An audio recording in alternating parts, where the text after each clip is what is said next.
It's me, Dr. KSD. My husband and I both lost our son. Because I am an only child and I grew up in a single parent home, I have always dealt with pain and disappointments by myself. So the most comfortable way for me to deal with my grief was alone. My husband, on the other hand, he grew up with his sister and both of his parents, and I suspect that he dealt with his pain and disappointments with his family around him. So for him, being surrounded by family and friends was the most comfortable way for him to deal with his grief. Now remember, we live in the same house. So how did we manage with dealing with our grief in such remarkably different ways? We respected one another. That's what we did. I didn't force him to do it my way, and he didn't force me to do it his way.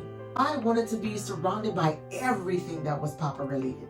I wanted his pictures all around me. I wanted his videos on all the time. I spent so much time in his room, just lying in his bed, talking to him and hoping that he was hearing me in heaven. But the same things that brought me joy brought heartache and pain to my husband. So he didn't do those things.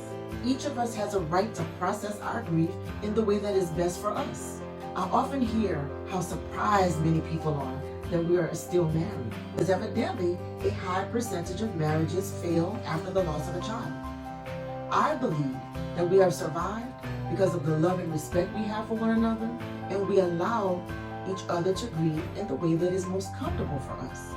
There is not just one way to grieve. You have to do things in your own time, in the way that best suits you. And what I realized through my own grief journey is that we are all molded into who we are, how we handle losses, and how we express our emotions based on the experiences we have had throughout our lifetime and how we were allowed to deal with them. So give grace, because we want grace in return. And show respect and love, and most of all, empathy. For the life of me, I will never understand why people try to force their way of doing things on others.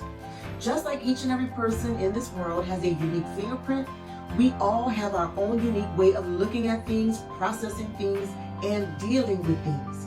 And grief is no different. We as a society need to learn to respect the fact that a person has the right to feel however they feel. And they have a right to grieve however they need to grieve in order to move forward.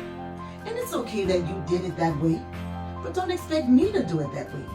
That is how you truly support grievers and provide them with the best nurturing environment for them to eventually and prayerfully recover from their grief.